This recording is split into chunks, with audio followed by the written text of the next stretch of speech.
Hey, Miguel Dorati back here on the Cage Rage podcast, and it's Wage Rage time.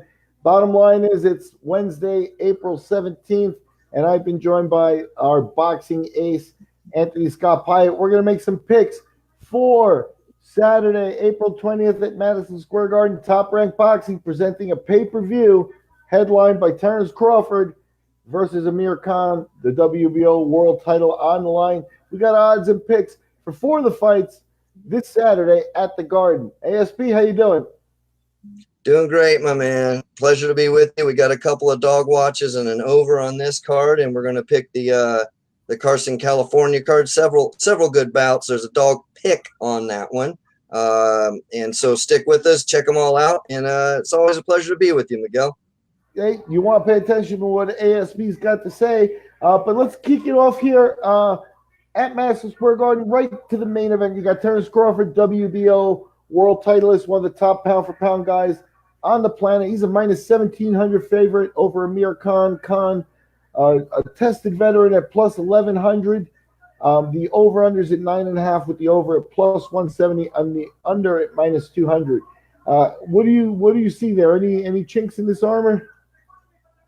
It's an interesting matchup, and I know we've talked about this before where you tend to favor Terence Crawford as pound for pound number one in the world. And it's hard to argue against that with Lomachenko having less fights and one loss, that's Salido. And I favor Lomachenko since about his sixth fight. I thought he was destined to be pound for pound, and I think we're talking about long-term legacy. But Terence Bud Crawford is amazing. The only reason I don't quite put him at first is I think he's got some matchup issues with certain people that maybe can be exploited, whereas I think Lomachenko can adjust to each individual person. And you and I talked about this last week. Will they ever meet? Crawford used to fight at 135, but he's bulked up since then. 135 is probably the top that Loma's going to perform at his best. So we'll never get a true fight on that one. We'll have to look at the rest of it. On this fight in particular, Amir Khan, this is a game opponent, 33-4, 3 knockouts. The over on this at 9.5 is plus 170. I'm going to pick the over, and the reason being is Amir Khan, it's interesting. I mean, he lost in the first round to Bradis Prescott, split decision to Lamont Peterson, who retired 2 weeks ago. Danny Garcia, TKO in 4, and Canelo Alvarez in 6. So all that would suggest it's under 9.5. But when you look at Terence Crawford, Bradis Prescott, he did beat him, unanimous decision. His last fight was Jose Benavidez, TKO in 12, Jeff Horn, TKO in 9, Victor Postal, unanimous decision, and Raimundo Beltran, also unanimous decision. So Terence hasn't been knocking out the known opponents. So it's sort of an interesting who's gonna stay true to form. Is Amir gonna get knocked out early by a known opponent, or is Terence Crawford gonna take his time and be measured and maybe not knock out Amir right off the bat? So straight up pick Crawford, KO in 6, but I'm going to dog watch Khan. That plus 1,100 is just too good to pass up for $100 risk. Get $1,200 back. I'm going to go ahead and pick it, although it's hard to figure out a way that Amir's going to win this thing. Terence definitely has to have an off night, and Amir has to be explosive. But he's fighting for, I believe, his career. I think if Amir loses, it's to the booth to call fights and no more fighting. If he wins, he's definitely got more big paydays ahead of him. So he's got a lot of fight for, and Terence has legacy to fight for. So, yeah, what are you feeling on this one? Well, as you stated, I'm a Crawford fan, and I'm not at the point, like, I credit Amir Khan about what he deserves, and I think Amir Khan is the number one presence in social media in the boxing world. And Amir Khan is very good at telling you how good Amir Khan is, and Amir Khan's people are very good at telling you how good they are. And if you remember, now, granted, against Saul Canelo Alvarez, he was ahead on the cards because he was outboxing Canelo, who was sitting back looking for the one punch. So you can always fall back and say, I was outboxing Canelo until I got caught. But I think that's a little bit of a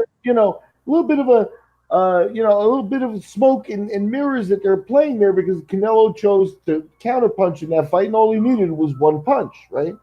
So, and he probably knew that, yeah.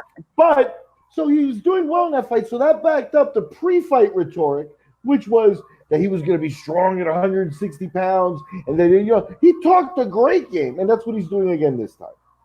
So it isn't now ask Canelo you, Alvarez maybe the third guy in the talk with Terence Crawford, Lomachenko, and then Canelo. Some folks talk about pound for pound.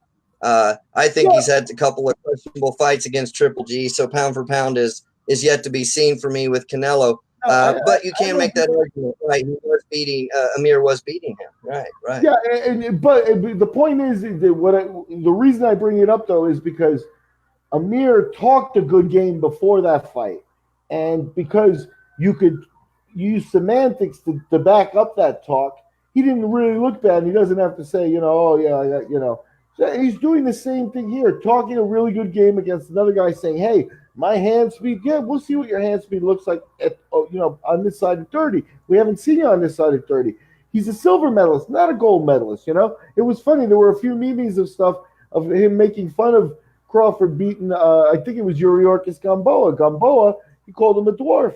And I find that interesting, but that dwarf is a gold medalist, Amir. You know what I mean? So it's like if you go pecking order, you're a silver medalist. You fell short with Canelo. You got your career derailed by Bradis Prescott at the very beginning. And every other fight that we haven't talked about of yours that you've lost, you've been twitching on the floor. So it's not something that we've seen that pattern change greatly when he faces a guy much better than him. And I think Crawford is much better. And Crawford is embarrassed and disposed of two gold medalists, if you count Felix Diaz as well, who is a gold medalist.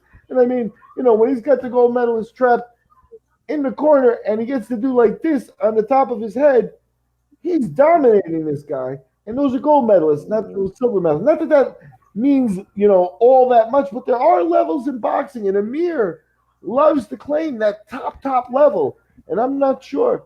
I'm not sure about that. I'm sure, is he an A minus? He's up there. But there are other fights that he may have to face in the future, Kell Brook being one of them, where, is his technique stack up with Kell Brook? I don't know. He himself has said that Crawford's a better matchup for him than Brook. So we'll see how he does. But he's coming to a knife fight against, or he's coming to a machine gun fight with a knife if he thinks he's going to out-technique Crawford. I don't see how that works out, especially in the States, especially on the judges' cards. If it does go all the way, there's no way he's going to get a decision. I just can't see him doing enough to win rounds against a guy like Crawford. So mine is a tentative dog watch. I mean, I think he should be maybe a plus 600 or a plus 700. And so if he was a plus 500, I probably wouldn't pick him. But at a plus 1100, I do think if you give him 11 shots at Terence Crawford, he figures out a way to beat him.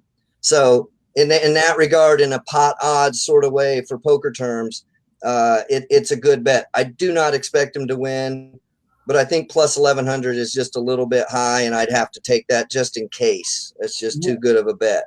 One last factor before we move on. Crawford in the States, Khan, obviously from England, Khan may travel some people. There may be some local there, and there may be money that comes in on Khan from his British backing and from his, ethnic backing.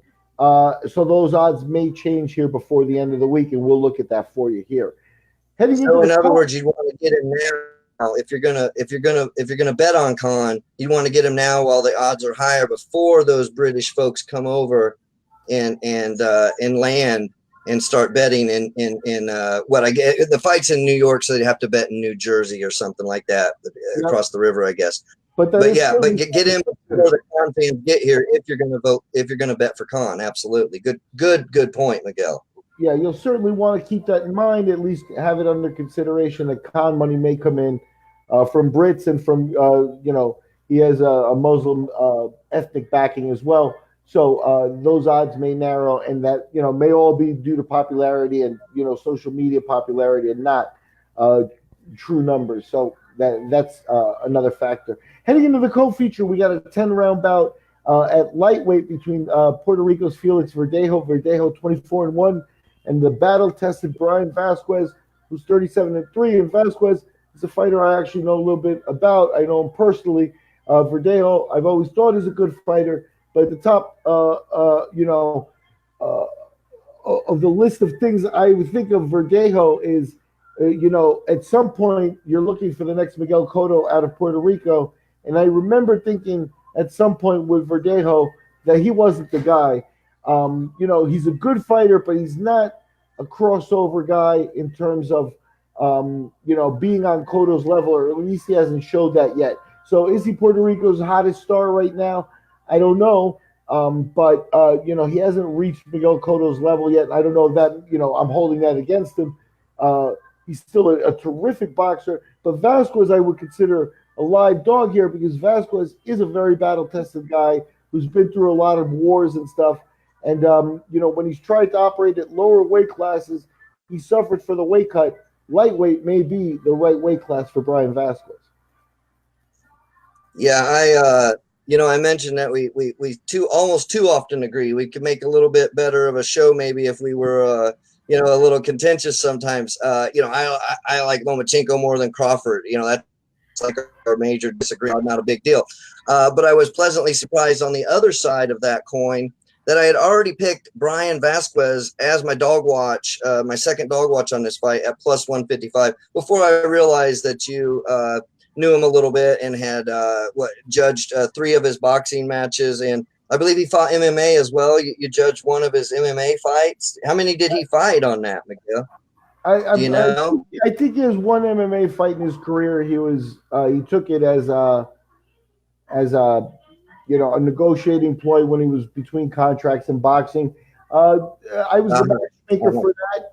I wasn't a judge for that. I actually found the opponent, and he fought an opponent that had about 6 or 8 professional fights already, but a guy that he knew he was going to out-athlete. And, he won in about 3 minutes in a 5-minute round. Okay. It wasn't exactly a highlight reel fight. It was an efficient fight, and he did dabble. And I was involved with that and had to work with the kid. And I know that the kid at his best is focused, when you want to criticize him, and the reason he's got 3 losses, has had trouble making weight and stuff, is that he's a very naturally talented kid, and that has had a tendency to make people question his work ethic. He's, had times when he's been in the United States, training with the same trainer as GGG is. I'm going to mess up the guy's name, and everybody knows him. But it doesn't matter right now. He was in that training camp for a long time, and it didn't work out for him and stuff like that. So you question when he's right on the doorstep if he's got something missing, because he's been at that doorstep a couple of times and not broken through. This isn't quite that. Is it drive? Right. Isn't that drive? Yeah. I will point out he has a loss. Out of his 3 losses, one was to Raimundo Beltran, and that was only a majority decision. They had one of the judges has that as a tie. So you go back to like a Terence Crawford. He won by unanimous decision. Vasquez takes Raimundo Beltran to a majority decision. For that reason, with only 20 knockouts of his 37 victories, facing Felix Verdejo, I didn't see a lot of great competition for Felix. I think he's a bit untested. This is a pretty close one at negative 175 favorite for Verdejo. Vasquez at plus 155. It's a little low on the plus. I'd like to see plus 200 when I'm going a dog watch rather than a dog pick. This is sort of more the odds that I would normally do a dog pick in. But this is a strong dog watch. I think Vasquez has got a real chance in this one, and it's nearly a draw. I barely give the decision, win by decision to Verdejo, but Vasquez is a nice plus 155 if you want to hop in on that one. Not a dog pick, but a dog watch. Not a bad fight. I'm looking forward to that one, actually. And the rest of the odds involve top ranks Olympic talent, as we've got a couple of up-and-comers that are still rising. And we're talking about Shakur Stevenson and Teofimo Lopez. Teofimo Lopez facing Edis Tatli. He's a minus 3,800 favorite, so you get an idea there. Tatli at plus 1,550 on the way back. You get an idea there that Lopez, is getting a showcase here. His star has been rising, and Lopez hasn't been shy about calling Lomachenko out. On the other fight in the featherweight division, you got Shakur Stevenson, also a considerable favorite at minus 1,300. He's facing Christopher Diaz at plus 700. The deal with Shakur Stevenson, the thing everybody's going to want to know is he carrying baggage over the social media incident that shows him in an altercation at a gas station, which, if it's him, and you see a video and stuff like that, but if it's him and it does appear to be him, then, he's throwing punches, and encouraging another guy to kick somebody. So it seems like that's something that at this point in his career could be extra baggage. So are you seeing anything else on those two fights? Lopez and Shakur Stevenson, along with the Irish kid, you're looking at Bob Arum's Olympic strategy for 2016. He went down to Brazil and got busy with the contracts. Yeah, no, I'm seeing both of these as pretty straight picks. Stevenson by decision, Lopez KO in 6. There's not an over and under on that available that we have at the time. But if the under was favorable for any reason, I don't know why it would be with Teofimo Lopez after some of his brilliant early knockouts, including first-round knockouts, 12-0, 10 KOs. And his opponent, Edis Tatli, you look at it and you're like 31-2. He's never been knocked out. He's only got 10 knockouts, so he doesn't have a lot of power to knock Teofimo out. But he's never been knocked out, so you're like, well, what does that mean? But then you kind of look at his record. All but one fight has been in Finland. No big names on it. No big records. He hasn't really got the experience that 31 fights would get someone in the UK or the US or even Brazil or whatnot. So I don't see that being a challenge for Teofimo. And Shakur, I'm not as hot on Shakur as I am Lopez. I like Teofimo a whole lot. Shakur, I'm a wait and see on this kid. I do think he's going to win this one rather easily against Christopher Diaz, 16 KOs out of his 24 victories. I'm going Stevenson by decision. I'm not impressed with his angles and his power from those angles. He's got some speed. I think he's a little bit sloppy. I think he's got an exploitable style. I don't think this is the guy that's going to beat him. But I think if someone really pays attention to his style and trains for it, then he doesn't have much of a chance. I forget, what is he, a featherweight? Yeah, so featherweight. God forbid he move up and fight a guy that has foot movement and hand speed. I think he'll be destroyed by someone like a Lomachenko, for example. Someone with that sort of fight game, I think hurts Stevenson's wide punching, for example. So I don't think they're going to fight. Well, that's okay. I think, at this point that Shakur Stevenson is still, peeling the onion or adding layers to the foundation. At the end of the day here, we've got a kid that is, really highly regarded. So he's already gotten some, matchmaking that sees him as, the favorite to hold here. And he's just entering his 11th fight. Like with 11, with 10 fights under his belt, you're not seeing a finished product here. The same thing goes for Lopez. So Lopez has been moving quicker, and Lopez has also been making some noise, also on the social media rounds, and we all know that helps. So, Miguel, Shakur kind of reminds me of a fight we did not call last week because Jaime Munguia. We called, I think, 3 or 4 fight cards last week, and we missed that one on the zone just for time. But Munguia is another guy who's undefeated and doesn't really impress me. I mean, he's very exploitable, I think, and I think that happened. That was shown last week. That was a nail biter for him. It was a good fight, but a nail biter, and I don't think he's ready for the big stage. The question is, will a guy like Munguia or a guy like Shakur Stevenson be able to train through some of the weaknesses that I see in his defense and his wide swings? Will they be able to correct those? Do they have the right team to do that? Do they have, are they even trying? So we'll see how that one goes, but I think he's good enough, natural talent and power to win this one by decision. And we are doing the picks. It's a wage rage for Saturday, April 20th. Top Rank Boxing is on pay-per-view, live from Broadway, Madison Square Garden. The main event, Terence Crawford defending his WBO World Welterweight title against Amir Khan. I've been joined by our boxing analyst, Anthony Scott Pyatt, to make his picks, and we got 2 dog watches for Saturday at the Garden. And happy birthday to Mark Hazelbaker. What's up, buddy? Thanks for listening. Shout out. I got that shout out. It's always good to shout out to our Fans out there, thank you very much for watching. Try to hit like, try to hit subscribe, and maybe share it and send it to a friend. You got Yeah. ASP making picks. It's something that you want to keep an eye on because his record still exceptional, and we'll do a review of it here at the end of the week or at some point. But you really can't go wrong. We're going to sign off on this one. We got Dignity Park coming as far as the second wage range, where ASP is going to have more picks. And actually, I hear we got a dog pick on that one. So stay You got tuned. a dog pick on that one. It's Adrian Granado's Danny Garcia card. So tune into that one as well. And thanks everybody for listening.